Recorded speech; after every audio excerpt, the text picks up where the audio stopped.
Hello, everyone, and welcome to our Duolingo English Test practice channel. Today, we'll be covering two speaking question types: read, then speak, and listen, then speak. Let's start by looking at an overview of these question types. First up is the read, then speak format. It's classified as an oral response question, which means you'll be expected to provide a spoken answer. You'll need to formulate and articulate your thoughts verbally. Now, how often will you see this type of question? It appears once per session. This means you should be prepared for it. But don't worry about facing multiple instances of this question type. Let's move on to some key tips for tackling this question effectively. 1. Answer clearly and naturally. This is crucial. You want to sound confident and comfortable, not like you're reciting memorized text. Speak as if you're having a conversation with someone. 2. Use a variety of vocabulary and sentence structures. This is your chance to showcase your language skills. Don't stick to simple sentences or basic words. Demonstrate the breadth of your English knowledge by incorporating diverse vocabulary and constructing complex sentences where appropriate. 3. Ensure fluency. The goal here is to speak smoothly without too many pauses or hesitations. Practice is key to improving your fluency. The more comfortable you are with speaking English, the more natural your response will sound. Pay attention to pronunciation and intonation. It's not just about what you say, but how you say it.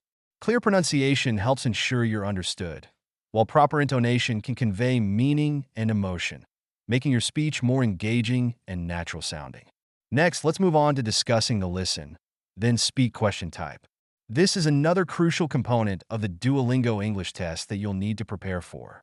The format for this question is an oral response to the heard question. This means you'll be listening to a prompt or question and then responding verbally. It's important to note that this type of question appears twice per session, so you'll have multiple opportunities to showcase your listening comprehension and speaking skills. Now, let's go through some essential tips for succeeding in this part of the test. 1. Answer clearly and naturally. Just like in the previous question type, it's vital to speak in a clear, confident manner.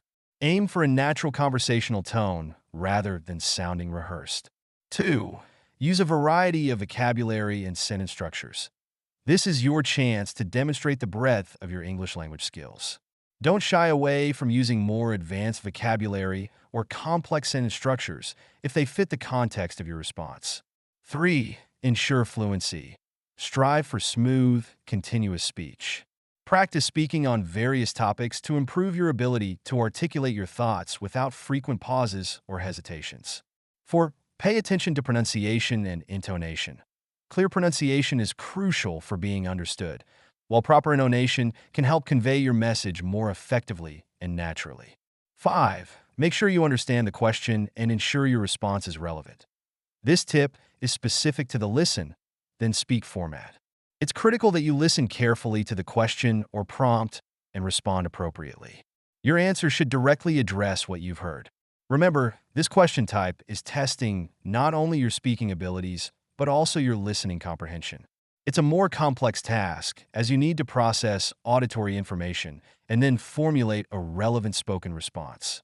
Practicing active listening skills alongside your speaking practice will be key to excelling in this part of the test. Try to expose yourself to various English accents and speaking speeds to prepare for different possibilities in the actual test. Now that we've gone over the question types, let's dive into the scoring criteria. The two speaking tasks we just discussed fall under the open response question types. For the Duolingo English test, speaking is evaluated across 6 dimensions, which we've highlighted with red boxes. Next, we'll go through each of these dimensions one by one. First, let's look at content. This dimension evaluates the relevance, style, development, and effect on the reader of your response. It's crucial to ensure that your answer directly addresses the prompt and is well developed with appropriate style. The second dimension is discourse coherence, which applies to writing questions only. However, it's worth noting that clarity, cohesion, progression of ideas, and structure are important in spoken responses as well, even if they're not formally evaluated in the same way. Third, we have lexis or vocabulary. For speaking tasks, the grading engine will assess your lexical diversity, sophistication, and choice of words. While spelling isn't applicable to speaking, Using a rich and appropriate vocabulary is key. Fourth is grammar. In speaking tasks, the system will evaluate your grammatical complexity and accuracy. Although punctuation isn't relevant for speaking, using correct grammar in your oral responses is crucial. The fifth dimension, which is specific to speaking questions, is fluency. This includes your speed of delivery, natural use of pauses, and how much you rely on filler words, repetition, or false starts and stops. The goal is to speak smoothly and naturally. Lastly, we have pronunciation, another speaking-specific criterion. This covers intelligibility, individual sounds, word stress, sentence stress, and intonation. Clear pronunciation is essential for effective communication. Remember, the AI grading engine is designed to understand your English proficiency just like expert human raters would. It's looking at these various aspects to form a comprehensive assessment of your speaking skills. By focusing on improving in each of these areas, you can boost your performance on the speaking sections of the Duolingo English Test. Having covered the scoring criteria, let's take a look at the question categories for the read, then speak, and listen, then speak speaking tasks. As we can see, there are three main categories of questions you might encounter. 1. Descriptive questions. These questions typically ask you to describe something in detail. This could be a person, place, object, or even a process. When answering these questions, your goal is to provide a clear, vivid picture using your words.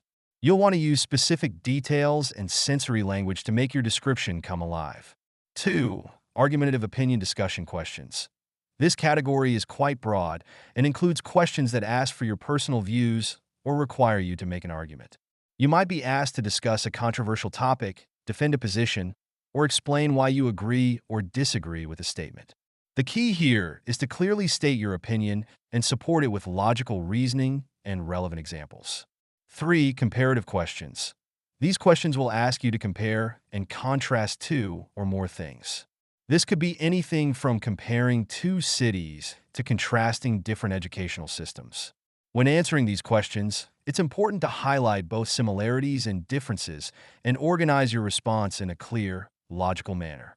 For both the read, then speak, and listen, then speak tasks, you could encounter questions from any of these categories.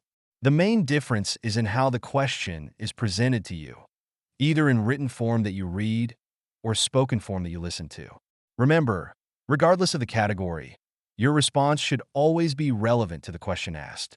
Pay attention to the specific wording of the prompt and make sure you're addressing all parts of the question. Next, we'll go through each of these question categories one by one, starting with descriptive questions. Let's first take a look at some sample question examples. These questions require you to use descriptive language, provide specific details, and organize your thoughts clearly. They test your ability to recall and articulate visual and experiential information.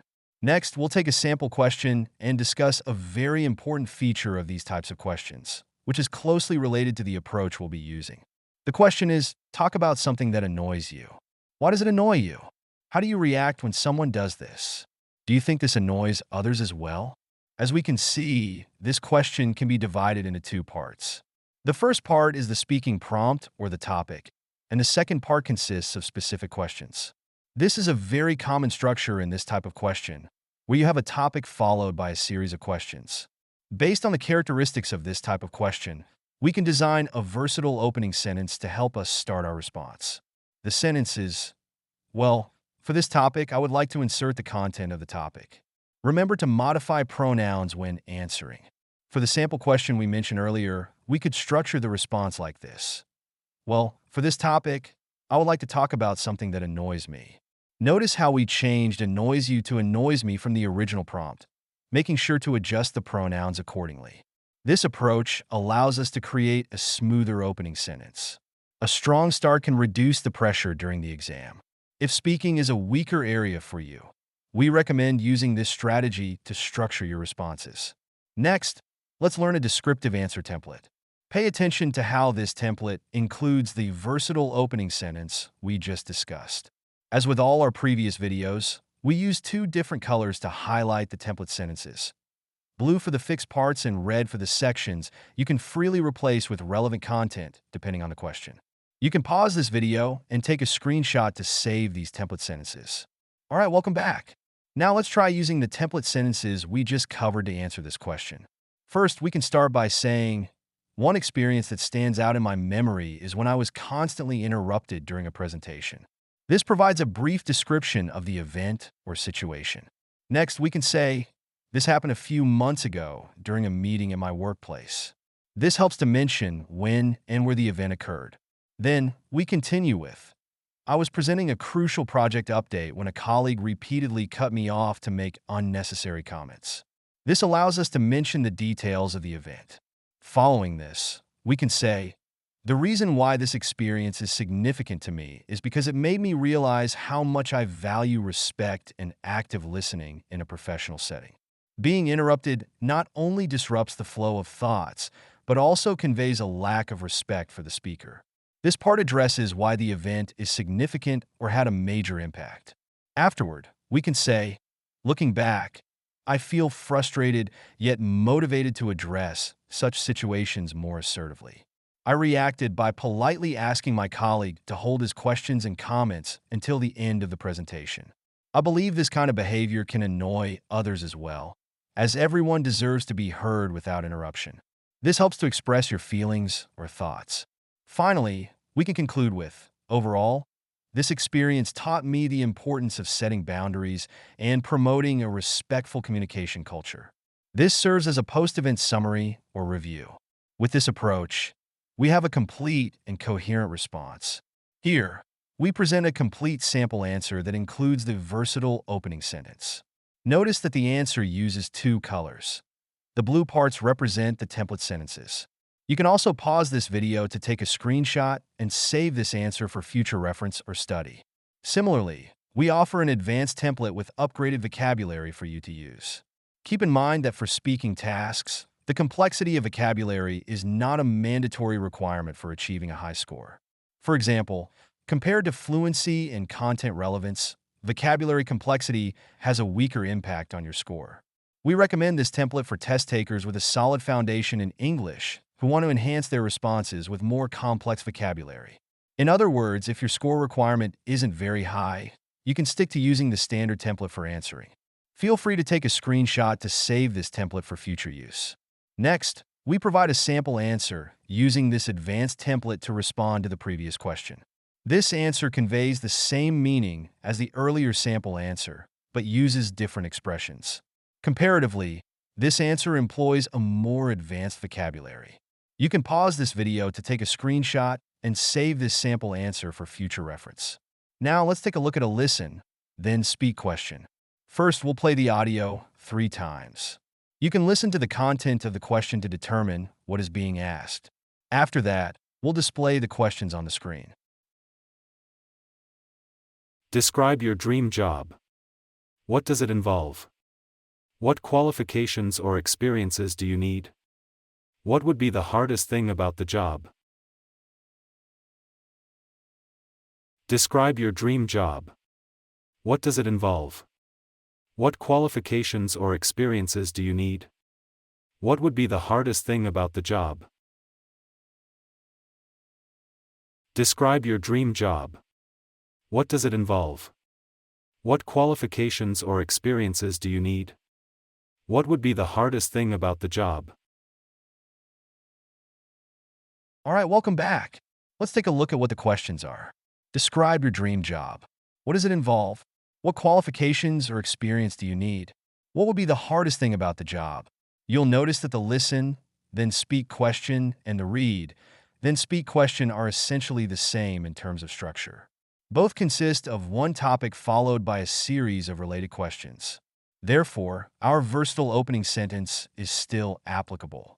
For example, for this question, we could say, well, for this topic, I would like to describe my dream job as a teacher.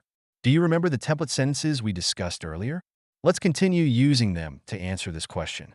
Pay attention to the steps marked by arrows on the screen as we go through each part of the response. Also, a quick reminder. In our answer, we've used 2 different colors, with the blue parts representing the template sentences. One experience that stands out in my memory is when my father, who is a teacher, shared with me his journey of growth from a novice teacher to a successful one. This happened during a conversation we had about career paths. I was at home when he told me about the challenges he faced and how he overcame them through hard work and determination. The reason why this experience is significant to me is because it showed me the value of perseverance and dedication in achieving one's goals. Looking back, I feel inspired by my father's journey and motivated to pursue my own dream job as a teacher. I believe that being a teacher would allow me to make a positive impact on the world through education and help shape the minds of future generations. To qualify for this job, I would need to have relevant education and experience in teaching. The hardest thing about the job would be facing and overcoming challenges. But like my father, I am confident that with determination and hard work, I can succeed. Overall, this experience taught me the importance of following my passion and striving towards my goals. Here, we present a complete sample answer that includes the versatile opening sentence. Again, you can pause this video to take a screenshot and save this answer for future reference or study. Similarly, we provide a sample answer using the advanced template we previously learned. You may save it if needed. In the second part of the video, we'll cover argumentative opinion discussion questions. First, let's take a look at some sample questions. We can find that all these questions fall under the argumentative opinion discussion category, requiring you to express personal views, provide reasons for your opinions, and often consider multiple perspectives on an issue. When answering these types of questions, it's important to clearly state your opinion, provide logical reasons or examples to support your view, consider counterarguments or alternative perspectives, use appropriate transition words to connect your ideas, and conclude with a summary of your main points. Next, let's take a look at how to answer questions in this category. The first thing to note is that the common structure of the question doesn't change with the category, so we can still use the versatile opening sentence we discussed earlier. For the following question, discuss whether vaccinations should be required for children. What are the benefits of vaccinations? What are the risks if children are not vaccinated? Why might people not vaccinate their children? Our opening sentence could be, well, for this topic, I would like to discuss whether vaccinations should be required for children. Next, let's learn some template sentences that are suitable for answering argumentative questions. You can pause this video to save the template. Now, let's try using this template to answer the question we just discussed. First, after stating the opening sentence, you could say, when it comes to vaccinations for children, there are several points to consider to describe the topic. Then, you might say, one perspective is that vaccinations are important because they help provide immunity before children are exposed to potentially life-threatening diseases. Vaccines are tested to ensure that they are safe and effective for children to receive at the recommended ages, to describe the first viewpoint. Next, you could say, this is based on the idea that vaccines can prevent common diseases that used to seriously harm or even kill infants, children, and adults, to explain the reason behind the first viewpoint. Following this, you might say, however, another viewpoint is that some parents may choose not to vaccinate their children for various reasons. Some parents may be skeptical of new vaccines or may be concerned about the vaccine's safety and efficacy, so they might choose not to vaccinate their kids, to describe the second, opposing viewpoint. Then, you could add, this perspective is supported by the fact that vaccine hesitancy is a complex social process and is deeply embedded in the wider social world in which people live, to explain the reason supporting the second viewpoint. Next, you might state your own viewpoint by saying, personally, I lean more toward the view that vaccinations are important for children's health. Finally, you could explain your reason by saying, this is because without vaccines, children are at risk of becoming seriously ill or even dying from childhood diseases such as measles and whooping cough. Additionally, immunization protects others in the community who may not be able to be vaccinated. By adding the versatile opening sentence at the beginning, we now have a complete sample answer. You can take a screenshot to save this answer for reference and study. Next, we'll introduce the advanced template sentences for answering argumentative questions. In terms of content and structure, this advanced template is identical to the previous one, but it features a more sophisticated vocabulary. Feel free to take a screenshot if you'd like to save it. Similarly, we provided a sample answer using the advanced template sentences. You can save and study it as needed. Now let's take a look at a listen, then speak sample question. Just like before, we'll play the audio 3 times so you can listen and see if you can understand the question. After that, we'll display the question on the screen. Some people think celebrities are not good role models for teenagers. Do you agree or disagree, and why? Some people think celebrities are not good role models for teenagers. Do you agree or disagree, and why? Some people think celebrities are not good role models for teenagers. Do you agree or disagree, and why? All right, the questions are, some people think celebrities are not good role models for teenagers. Do you agree or disagree, and why? Well, this question is a bit shorter than the ones we've encountered before. We can still use the versatile opening sentence to start our response, but we should note that the question asks for our opinion. So, we need to modify and expand the versatile opening sentence accordingly. For example, we could say, well, for this topic, I'd like to talk about celebrities. Some people think they're not good role models for teenagers. I agree or disagree with that. This way, we not only use the versatile opening sentence to start our answer, but also clearly express our opinion. Next, let's try using the previous template sentences to provide a complete answer to this question. Please pay attention to each step of the response as marked by the arrows on the screen.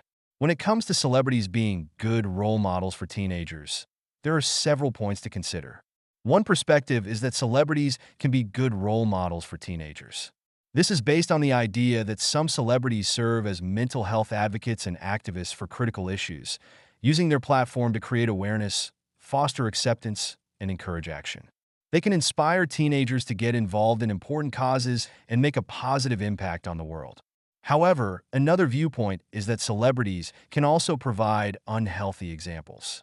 This perspective is supported by the fact that celebrity influence on body image and substance use is often detrimental to teen mental health. Their actions and behavior can promote unrealistic standards and unhealthy habits. Personally, I lean more toward the idea that celebrities are not always good role models for teenagers because their lifestyles and choices may not always align with healthy values and behaviors.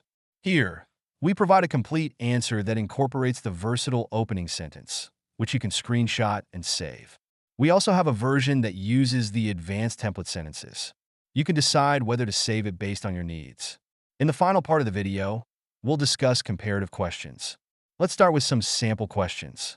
In analyzing these comparative questions, we can observe several common threads that run through them. These questions are designed to test a candidate's ability to think critically and express complex ideas in English. Firstly, they all require the speaker to draw connections between different concepts, places, or ideas. Whether comparing regions within a country, urban and rural living, or traditional and modern medicine, the test taker must demonstrate an understanding of multiple perspectives and the ability to articulate both similarities and differences. Another common feature is the inclusion of sub-questions that guide the speaker's response. These sub-questions often prompt the test taker to consider specific aspects of the comparison, such as cultural differences, personal preferences, or broader societal impacts. This structure encourages a more comprehensive and organized response. Next, let's take a look at how to answer these questions. It's important to note that the versatile opening sentence is also suitable for responding to comparative questions. Let's consider this sample question. Discuss the use of traditional medicine and modern medicine in your country. What are some examples of traditional medicine? Is the use of traditional medicine increasing, decreasing, or remaining the same? What is your opinion of traditional medicine? So, using the versatile opening sentence, the opening sentence of your response could be, well, for this topic, I'd like to discuss the use of traditional medicine and modern medicine in my country. Next, let's learn the template for answering comparative questions. Please pause this video and take a screenshot to save this template. Now, let's look at a sample question. We'll try using these template sentences to answer the question while explaining how to use the template. First, we can say, when comparing traditional medicine and modern medicine in China, several differences stand out. First of all, traditional medicine is based on a holistic approach to diagnosis and treatment, using herbal medication, acupuncture, and massage, while modern medicine is based on scientific methods and evidence, using drugs, surgery, and technology. This helps describe the first difference and provide some details. Next, we can say, additionally, traditional medicine has a long history of over 2,000 years in China, while modern medicine was introduced only in the 16th century and became more prevalent in the 20th century. This describes the second difference and provides some context. We can then say, despite these differences, they do share some similarities, such as the use of natural products as sources of drugs and the recognition of the importance of prevention and health promotion. This highlights a similarity. Afterward, we might add some examples of traditional medicine are garlic, ginger, and acupuncture. The use of traditional medicine is increasing in China and worldwide, as more people seek alternative or complementary therapies for various conditions. My opinion of traditional medicine is that it has some value and potential for modern medicine, but it also needs more rigorous research and evaluation to ensure its safety and efficacy. This addresses any remaining questions in the prompt. Next, we'll discuss the advanced vocabulary version of the template sentences. Again, please pause this video to take a screenshot and save it. Now, here is a sample answer using the advanced vocabulary version of the template sentences. You can screenshot and save it as needed. Note that we haven't provided an in-depth explanation of the advanced vocabulary version because these elements are not crucial for achieving a high score in the speaking section. Additionally, this version of the answer conveys the same meaning as the previous sample answer. In the final part of the video, let's look at a listen, then speak question. I will play the audio 3 times, and you can try to understand the content of the question. We'll display the question on the screen shortly. Compare the eating habits of young people today to those of an older generation. Compare the eating habits of young people today to those of an older generation. Compare the eating habits of young people today to those of an older generation. All right, here's the question. Compare the eating habits of young people today to those of an older generation. Quite simple, isn't it? Once again, we can use the versatile opening sentence to start our response. Well, for this topic, I'd like to compare the eating habits of young people today to those of an older generation. Let's try using the templates we've learned to answer the question. First, we can say, when comparing the eating habits of the younger generation today and those of an older generation, several differences stand out. This serves as the topic introduction. Next, we can say, first of all, younger people today tend to have a more fast-paced lifestyle, which often leads to a preference for fast food and convenience meals. These options are typically high in unhealthy fats, sugar, and salt. In contrast, the older generation often had a slower pace of life and more time for meal preparation, leading to more home-cooked meals, often with fresher and healthier ingredients. This describes the first difference and provides some details. Then, we can say, additionally, the younger generation has greater exposure to and acceptance of international cuisines due to globalization, while the older generation's eating habits were often more influenced by local or regional diets. This describes the second difference and provides some details. Finally, we can add, despite these differences, they do share some similarities, such as the enjoyment of communal eating. Shared meals during family gatherings or festivals continue to be an important cultural tradition across generations. This highlights a similarity. All right, next, let's combine this with the versatile opening sentence to create a complete sample answer. You can pause this video and take a screenshot to save the answer. At the end of the video, we also provide an advanced vocabulary version of the sample answer for you to study based on your needs. That's all for this session. Please feel free to like, share this video, and subscribe to our channel for more Duolingo English Test preparation courses. See you next time.